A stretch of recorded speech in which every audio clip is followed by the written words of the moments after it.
to the Ovenged channel. On today's episode, as you can see, we just pushed out our long arm amphibious buggy build and pushed in this one. So this is a 6-wheel, I guess you could call it a buggy, but this is also an amphibious vehicle as well. It is 6-wheel drive and it's actually called the Hoot. And I don't know if you guys have heard much about these things because I know I definitely have not heard a lot about them. They're kind of rare, and being in Newfoundland, this may even be like one or two that's even on the island. How I came across it was a subscriber actually reached out to me and said that his father-in-law was thinking about selling it. At that time, I kind of scrambled around to see if I could find any information and all the information that I could find. And it turns out there's not a whole lot on these things. So let's do a little walkthrough of exactly what this thing is. So let's do a walk around on our Hoot. Let's get familiarized with it a little bit. As you can see, we have a full fiberglass body, fiberglass hull as well. We're going to do any comparison to the Argo, which is a 6-wheel vehicle as well. I believe they have plastic tubs, so I think this is a little bit different. These are factory wheels, factory tires. So as you can see, the rims themselves are in really great shape. That's usually a telltale sign that it's not really been abused too much. Now the thing that really differs between this and the Argo, of course, is that it's just a single seater. This one is actually pretty unique because it does have a suspended seat, which when you're sat down, I can see that being a lot more comfortable than an Argo, because with an Argo, of course, you just have your tires for suspension. If we move over here to our cockpit, of course, you can see that we do have a brake lever. We do have a twist throttle. I have seen some other videos on these that do have a thumb throttle. Now this one is actually registered as a 2001. I can't find a serial number. I can't find anything. I do have the registration and I am going to register it in my name, but right now I can't find any serial numbers. I can't find any hour meters. I don't know how many hours or anything is on this thing. What powers this thing is, we have a single cylinder 4-stroke Kohler engine. And as you can see, we have an extra long belt here, CVT belt. So let's just do a little bit of a walkthrough on the drivetrain, I guess you would call on this thing. Of course, we have all of our chains down here that drive 6 wheels. But this one's a little bit different because we don't have a gearbox as opposed to what you would find in an Argo, or even like a snowmobile has like a chain case. But this is where it gets a little bit different on this machine. Now, this whole machine, before we dive into that, weighs in at just 600 pounds and is very narrow, and you can actually put it in the back of a full-size pickup, which with an Argo, you would never be able to do that. All right, guys, so let me try to walk you through what exactly is going on here. If you guys have seen any similar setup to this, feel free to comment down below and let me know, because I love learning about this stuff and I'd like to find out a little bit more information. But we have a single cylinder 4-stroke Kohler engine, overhead cam, being ran by CVT clutches, which is not uncommon in a lot of things. This one actually runs counterclockwise. So what that does, it then spins our secondary, which then spins our drive shaft. Now this drive shaft runs these 2 sheaves in 2 ways. One, it's our forward gear, and 2, it's our reverse gear. Now if you can see in the shot, these 2 wheels right here, which are a little bit smaller, this is actually a reverse gear. This whole mechanism right here is actually mechanically levered. So if I want to put this in reverse, I'll come up here to our shift lever, over and back, and by doing that, you can see that that sheave is now making contact these drive wheels. So once this is spinning counterclockwise, the sheave will then run clockwise, and that's how you get your reverse gear. Now to go forward, once again, forward all the way up and over. So as you can see, we're moving that whole sheave mechanism. And if we put it in forward, which you won't put forward with the headlight there, forward, these 2 belts become taut, and that's how you get your forward gear. So it's pretty unique, it's pretty cool, and apparently the guy who designed this whole thing is actually from Nova Scotia. He came up with this whole thing himself. And as cool as it is, I think it may have been the Achilles heel of the Hoot, because I can see these belts and these reverse gears, these reverse wheels, kind of glazing over from heat, especially over hard use. Now we do have an exhaust fan here that I think is more so to get the heat away from all these belts and out into the atmosphere, as opposed to cooling down the engine. I don't think we're going to have much of an issue with that. But I do think these belts glaze over quite a bit, especially under extreme loads. You can also buy tracks for these off the 6-wheel Argo, which once again, that's going to be rolling resistance and causing more and more strain on these belts. In order for the steer, we have cables. Everything is cables. We don't have hydraulic disc brakes, but we do have cable calipers. So what that does, when we turn one way or the other, it's actually pulling on a cable via a mechanism down here on the bottom of your steering shaft, and that pulls either left or right on our caliper over here or caliper over here. And that's pretty similar to what you would see on an Argo, but usually Argos have, you know, hydraulic discs. So I think when they were building this, it was simplicity in mind, that if for some reason something failed, it was pretty easily to fix and diagnose in the field. So as we move away from underneath the hood and we get into our cockpit area, as you can see, we have these ungodly kind of handlebars that are absolutely huge. I do have a crack here, unfortunately, that I am going to fix, and I'll end up powder coating these bars just to bring it back. We do have a twist throttle on this one. I don't know if that's standard, if that's a standard part or if that's aftermarket, not really sure. I have seen some videos that these have a thumb throttle. Once again, if you want to look at the seat, we have a spring under mechanism. Underneath this right here, we have our choke, we have our start and run, we have a fuse set up here for our entire circuitry, whatever. This is high and low on our fan, and we have an on and off switch for our lights. Now, one thing that I've kind of played with here a little bit is that I don't really like where this gas tank is. I guess they were trying to do it for weight distribution. Filling up at the pump is fine, but if you have like a 5-gallon gas can or something like that, it's kind of a nightmare to get it in there. And our battery will be sat back there. So, you're probably thinking, well, what are we gonna do with this thing?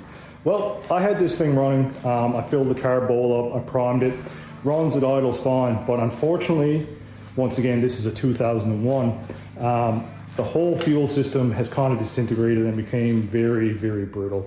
So the diaphragm in our fuel pump itself actually has disintegrated and ran up and clogged up our carb. So I actually went ahead and I bought a new fuel pump, which is still pretty easy to get for these things that they're just Kohler motor that are found in a lot of lawnmowers and I don't know what else, snow blowers maybe. But what we're actually going to do, we're going to replace the whole fuel system, and I'm going to see if I can get this thing running and moving under its own power, because I have yet to ride this thing. So what we're actually going to do first, guys, is remove this cowl, which is 3, 6, 9 stainless steel Phillips head screws, which are really nice. A lot of the hardware in this thing is actually all stainless, which is pretty cool, as opposed to just regular old carbon that would rust over time. But whoever designed and made this Hoot thing, they actually took some time and prided themselves in it. So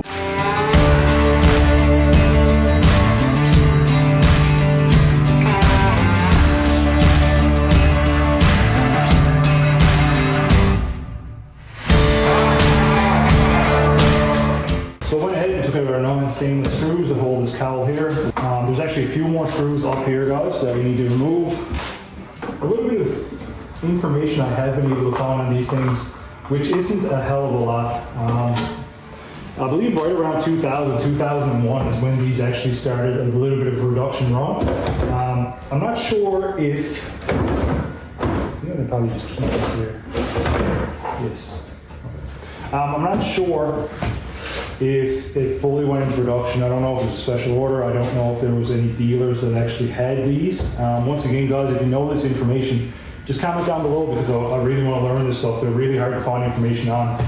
But the guy that actually kind of designed this and engineered it and made it and everything was essentially from Nova Scotia. And I won't use his name because I'm not sure if he's still around. I'm not sure if he wants any affiliation to this. I don't really know. I think it's something to be proud of if I was in his shoes, but you never know how people may feel when you drop a name. So, once again, they were started in Nova Scotia. I believe they were kind of popular in the United States to the point that there were a few dealers, but I could not find any dealer information on these really worth talking about here. I think they are really cool rig. I'm going to take the seat out as well, which I've never had off before. But Once again, I think the Achilles heel to all this was that drivetrain. And once again, that's kind of just me sizing that up because I've never rode this thing. I think it may be great. So I do know that there was a time that Winchester actually bought these things. And I believe they were actually renamed the Growler. I don't really know. I think they were only sold for a couple years under the Winchester name. And that's when they were kind of gone. So I don't know if they bought the patent. I don't know if they were having issues. I don't know really anything more than that. This one, like you say, is a 2001. So I think that was the first year that kind of went into production. I could be wrong on that as well.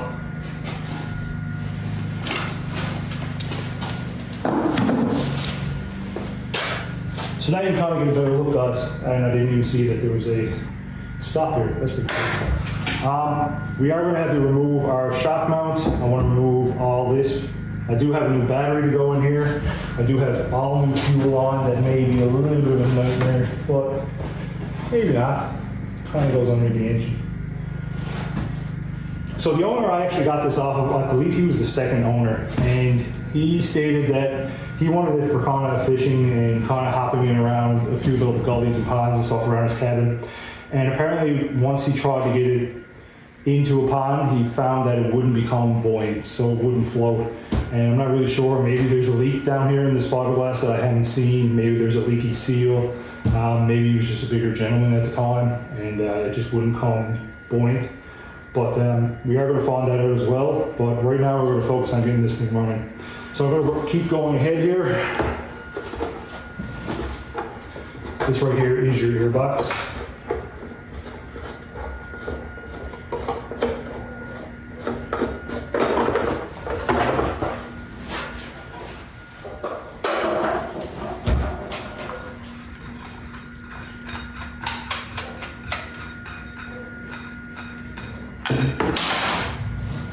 And you drop a bolt down the tub and it's never to be seen again.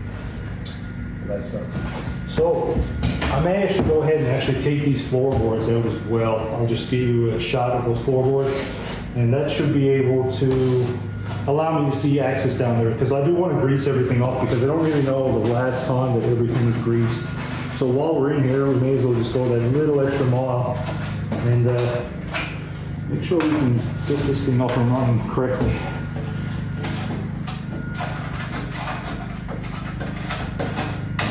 Just a couple wing nuts here on the back. And I think they might be just pretty easy to remove. Oh yeah, this one's really easy. It's set. Not bad at all.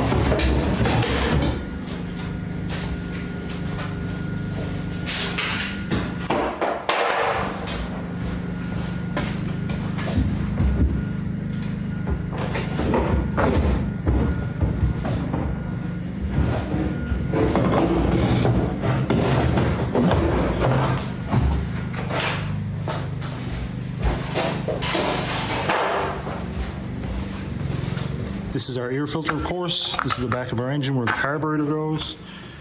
Not in bad shape. I have to remove some of this. Now this is all finger tight, guys, because I have had this off before.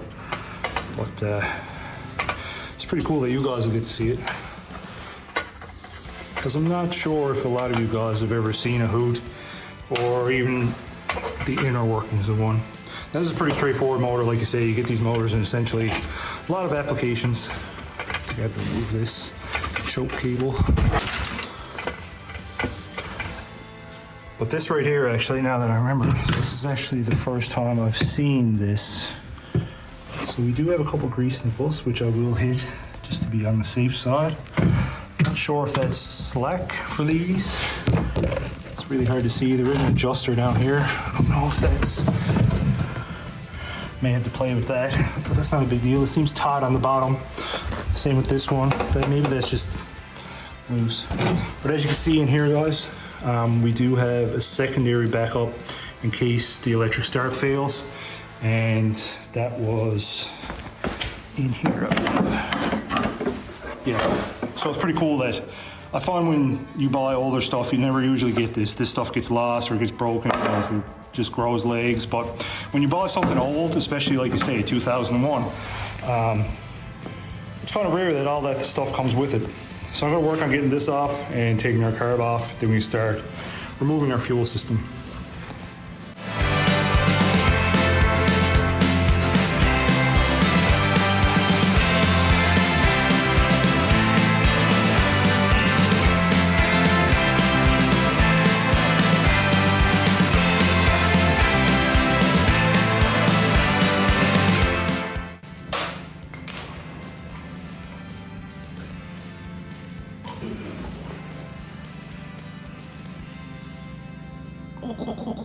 So I went ahead, guys, and removed this old rubber line. It's so cracked.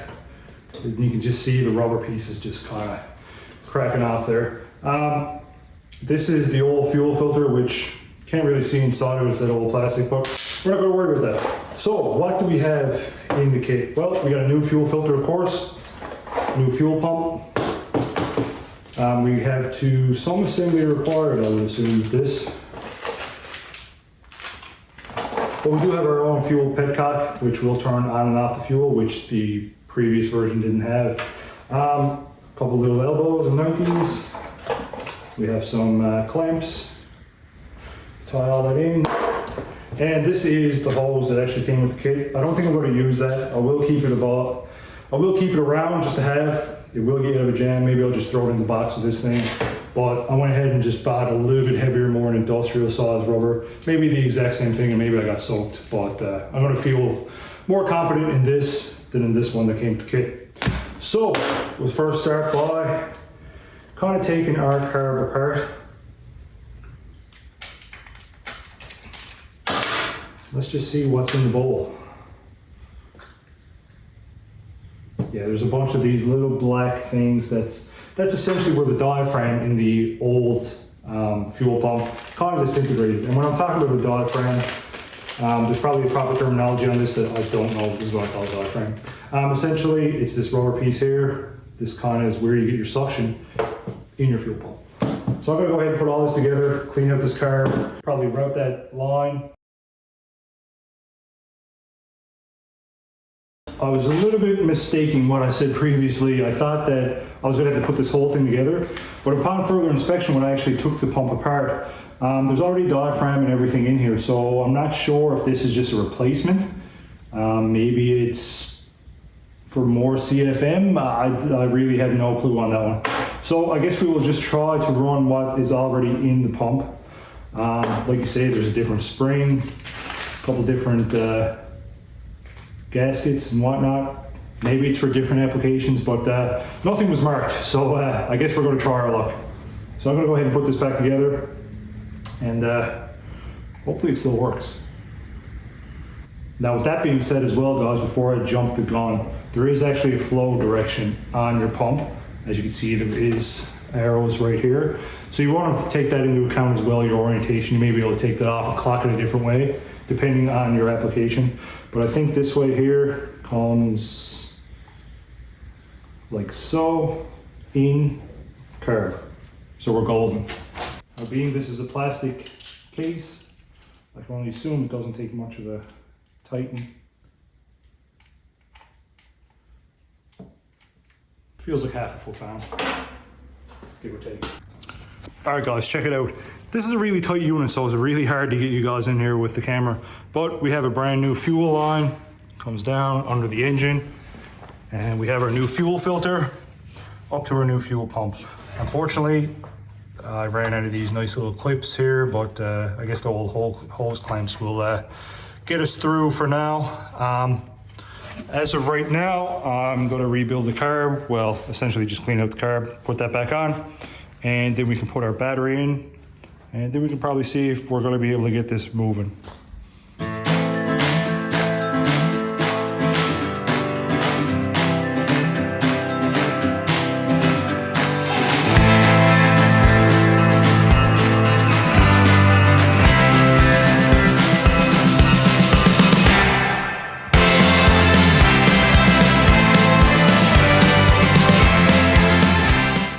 The air filter plate, the airbox plate, whatever you want to call that, back together. I have the choke hooked up.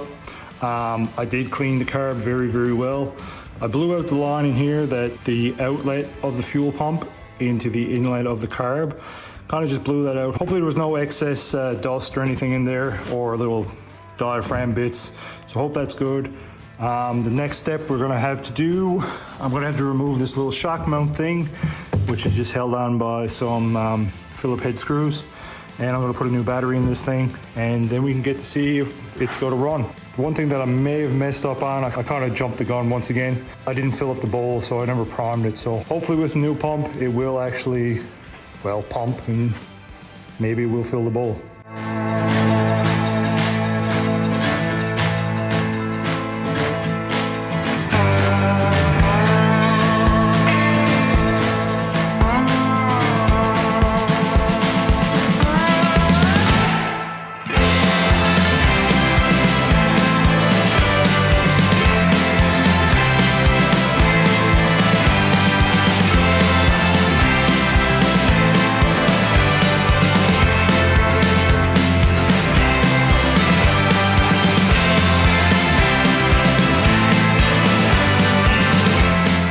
Alright guys, so went ahead, put the battery in.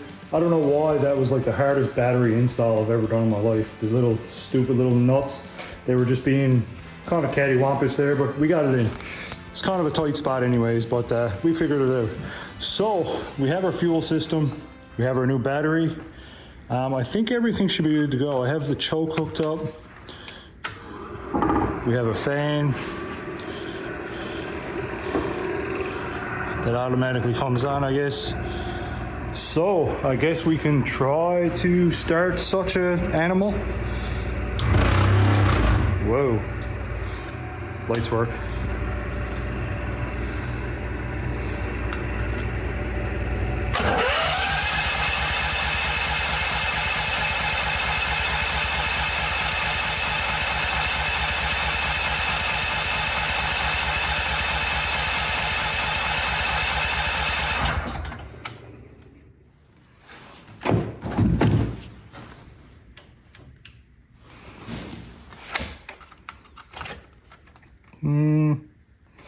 Maybe.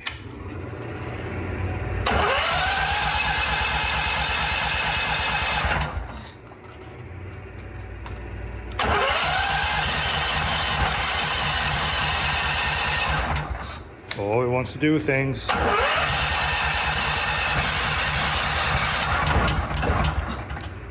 Things are happening.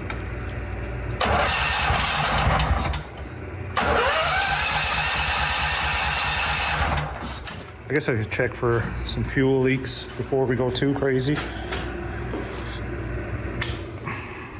Because you never know. So we definitely got fuel to here. Hopefully you guys can see that. So that's good. So we got fuel up to here. No fuel leaks so far. So it should run in theory. It was wanting to. So maybe I'll set you guys up on the stand so I can better control the throttle and whatnot.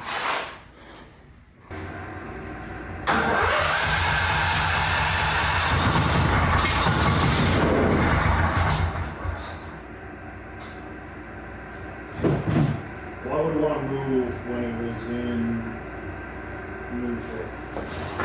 Neutral isn't neutraling. Neutral is not doing neutral things.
maybe I'll put the airbox and everything, put the cowl and everything back on and go for a drive around the yard.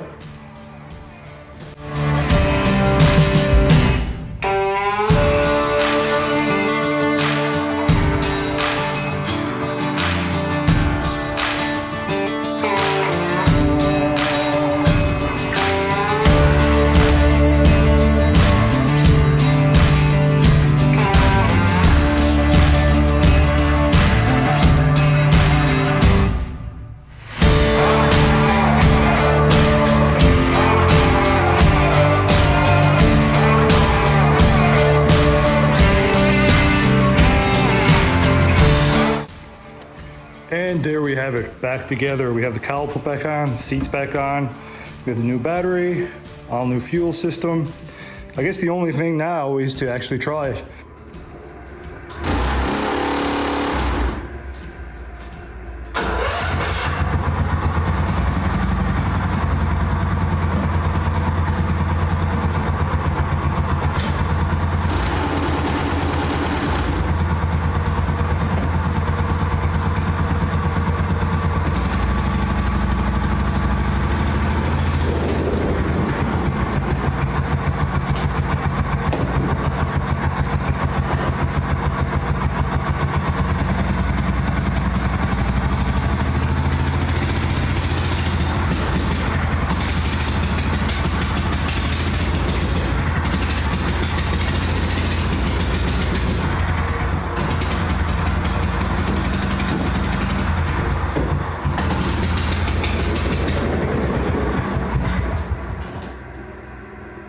Well, it's doing things. Don't want to, but it is doing things. Once again, there's a bunch of old gas in this thing, so maybe...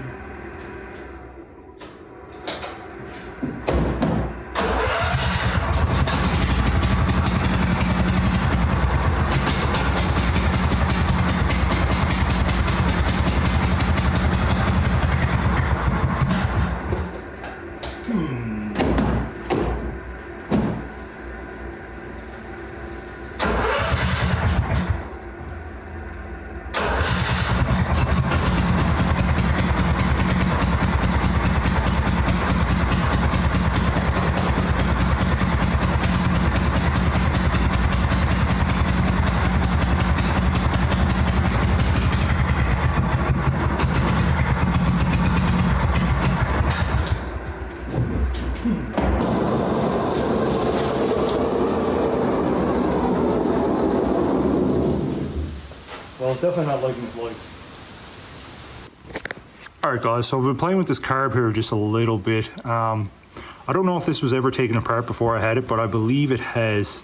So what kind of is happening here is that the choke is essentially bouncing. When you're driving, it kind of just goes this and is wanting to choke itself out and shut itself off. So I've been playing with this spring and this position here. There's actually no fuel mixture screws or anything on this thing, so it's pretty simplistic. But I think what the big issue is that this spring here that actually holds this clip in, right there, you can kind of see the end of it there. It was so weak and so wore out, I guess, probably from vibration over the years, that essentially what would happen once the engine started to vibrate, this rod would actually come and close off and choke the carb off. Now I do realize that once this is all put together, the cable will be holding this plastic piece over that way, which is essentially supposed to be full open. But for some reason, the way this is set up is that I don't know, I kind of got to do a little bit more research on that, because I'm not really too keen on what's going on with that. I want to see if there's a different schematic or something I can kind of find out, because as soon as the engine starts vibrating, it kind of just chokes itself off. So I'm going to continue working on that and I'll keep you posted. So guys, I went ahead and put everything back together. I kind of made sure that I was had everything perfectly where it needed to go with this choke and whatnot. So this choke cable keeps over on this lever, and that kind of keeps that choke from bouncing back and forth. But that spring is very weak. I think I may have to get some sort of carb kit or something like that, because it moves and it does its thing, but I think it's just a little bit underpowered. Now, with that being said as well, guys, we are testing it out on pavement. Along with myself, I'm probably 220, 230 for sure. So it's probably not meant to be on pavement, but I'll back it out there and I'll show you guys how it kind of operates.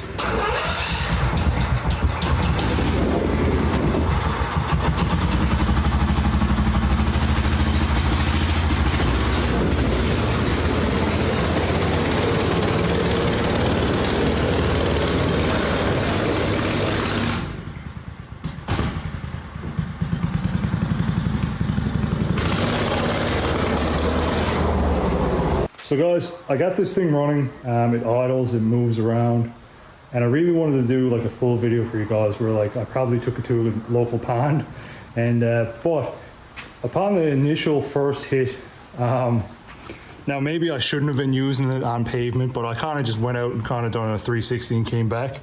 But I was wondering why I couldn't get it to turn right, and come to find out, if I can get you in there, we have, so our brake rotor has left the chat, and they're supposed to be pretty solid, you know, they're supposed to be attached, but I kind of had to troubleshoot all this. I was like, man, how come this isn't working? Like, it was working for a little bit, and now all of a sudden it didn't. And that seems to be our issue right now. So it's actually the next day I decided to dive in after this and see what exactly I done wrong. So essentially this is a big consequence, I believe, of trying to drive the Hoot on dry pavement. I'm not sure if that is the issue. What actually happened, this is our drive sheave. Of course, this is where I previously stated in the beginning of the video how a rubber wheel goes here for reverse and your belt goes here for forward. Now the way they kind of had this set up was that we had these pins right here. We have 3 pins that I sheared off, and upon further inspection, I believe I have 2 on the other side that actually sheared, so I'm gonna have to dive in there as well and fix that. Essentially how these work, of course, when they were one piece, they thread into our hub face right here, and then this is kind of a floating rotor. As you can see, we have a couple springs here, and that essentially holds all that together. But the thing I found weird about it is that it's just a pin. Essentially, I guess the caliper itself does hold it in place for the most part, but these pins actually shear completely in two, and yeah, so I don't know if that's a factory thing again. I don't know if this has been messed with, so I'm just going to put back what I took apart. So what I actually went and done, I went and got some grade 8 bolts, which is the exact same thread, exact same diameter. I'm going to cut them to length, put that back, and we will have 3 pins on this side. I'm going to have to scrap the other side and replace 2. May as well probably replace 3 of them just because we're in there. Put it all back together and see if it works. Let me just kind of walk you through this before I put this bracket back on. You can see a better look of how all this kind of works. As you can see, this is our reverse wheel. This is our drive belt again. I know I explained this a little bit earlier in the video, but jog your memory. And as you can see, these pins here, there's 2 here and there's 1 on the other side, obviously. That's actually what I sheared off. So I guess if you have a Hoot, probably don't use it on dry pavement. As you can see here, we have a mechanical caliper that's just laid in place right now. It's very simple. You can take this nut and the other nut on the bottom off, and that actually comes apart in 2 pieces. So that's very simple. But this is essentially, like I say, what I sheared off. We replaced them, put that back together. Now I have to tighten everything up, put this main bracket back on that holds your brake cables and your turning cables in. And then we get to come over to this side and do the exact same thing. So we have this side totally buttoned up, everything's back together. These things aren't actually that hard to work on. I'm actually pretty impressed with this setup so far. I consider this kind of a silver lining type thing. I know it broke, I know I sheared it off. It was kind of a stupid move, I guess, on my part. The only way I learn is taking everything apart, and I'm kind of understanding exactly what's going on here now. Albeit it's not overcomplicated or anything like that, don't take me wrong, but it's nice when you can kind of rip into things and just see, okay, well, that's how that works, and that's why they've done it that way, and kind of get a better understanding. Now, if you ever get the chance to work on one of these things, these 2 bolts here, these are 2 16s, 16, 16. You take those off, and then you have a nylon locking nut up here. Loosen those off, and that's how you get this chain tension that actually hauls this whole mechanism up or down. And this is how you get your chain tension on this side. I could probably go with a little bit more, No, that's pretty tight enough. I think we're good on that. So I'm gonna tear into this side. I already just took that belt and laid it aside. I'm gonna start by taking this rubber wheel off. This arm here, it helps to get it out of the way. It's only a nut here, and in the behind there, there's a pin, as you can see probably right there, pin, and there's a clip on the other side. That comes off, and that allows that to move more freely. Along with taking this wheel and just shoving it over here, gives you a little bit more play room that this sheave can then come out. I recommend just disconnecting these cables if you're going to do this, because it just makes it a little bit easier. It's nothing too crazy. Once again, it's just all held in with cotter pins and this pin that slides through the eyelets. Very, very simple stuff. There's a couple bushings in here just to keep all that in the back of your mind if you are ever going to tear one of these apart. But yeah, I'm going to start working on that and get that side fixed.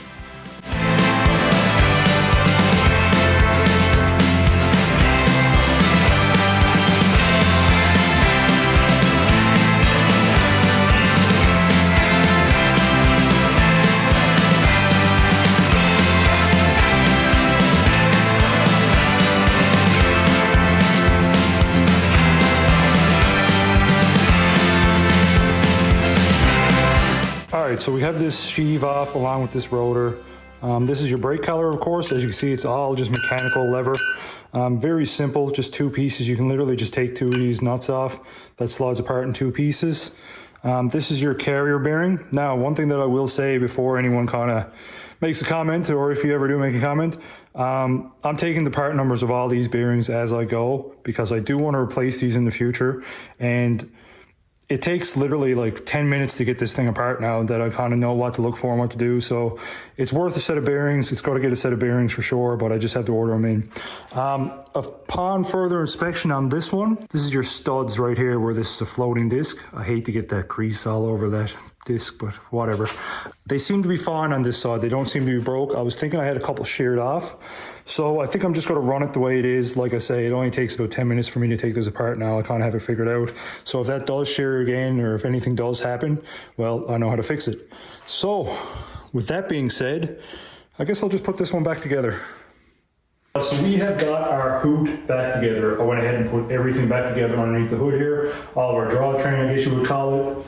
And everything went back together very sweet. I put everything back together, I put this cowl back on, and I even adjusted the handlebars. Now, the next time you will see this Hoot, we have a few things I want to take care of before we go a little bit further with it. I want to fix these handlebars. I actually went ahead and straightened up the handlebars just a little bit because I'm a little bit taller of a guy. And I think with them kind of angled back the way they were, I think that was putting a lot of stress on the handlebars themselves, and that's why I believe that actually cracked this crossbar. So I do want to fix that on the next episode. We're going to take that off, re-weld it, powder coat it, get that up to snuff again.